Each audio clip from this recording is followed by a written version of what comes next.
insert. I'm going to use this ellipsis button here, this triple dot button. I'm going to, not module 1, but I'm going to come out, right? So I'm going to go to the desktop, CDA 543 downloads module 2, and if you don't see the site plan, it's because this is set to DWG. Okay, so if you don't see anything, you have to change this to DXF, okay, the data transfer file. There's the site plan for this year, right? I change it up every year, so this is this year's version.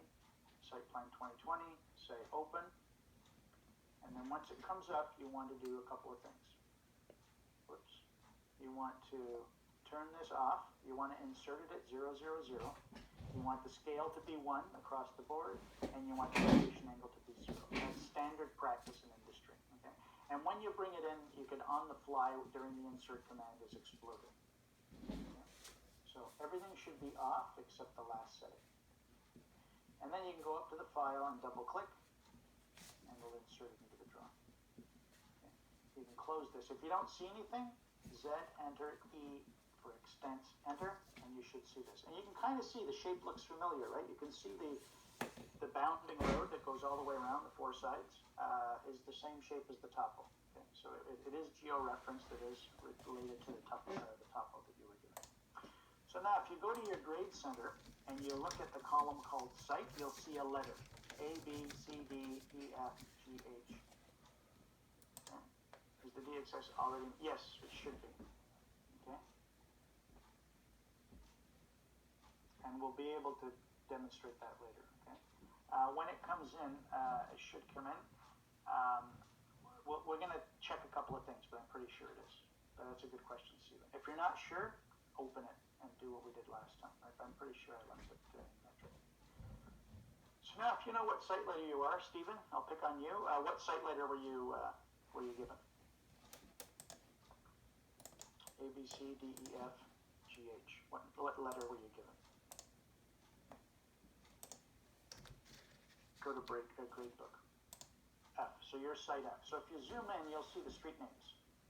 Here's street A, street B, C, D, E, F. So Stephen, this is your site. Okay? So as soon as you know what site letter you are, Stephen, this is what you should do. First thing I'm going to do is I'm going to turn off the layer for the main roads. And then I know this is mine, street F. I'm going to erase the others. I'm not designing these. Okay? These were not assigned to me. I'm going to delete everything except my site.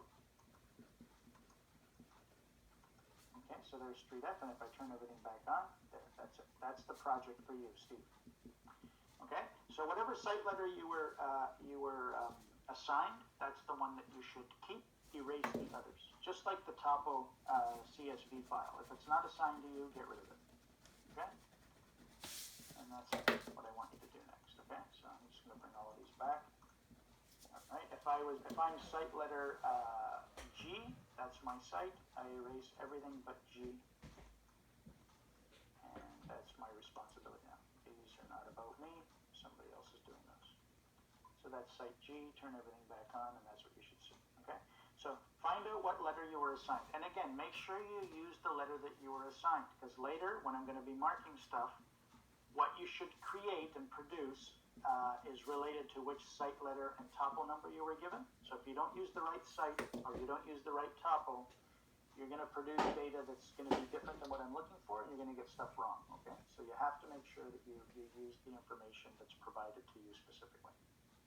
Okay, so if you want to take the time to do that, you can, and then we'll do a couple of things.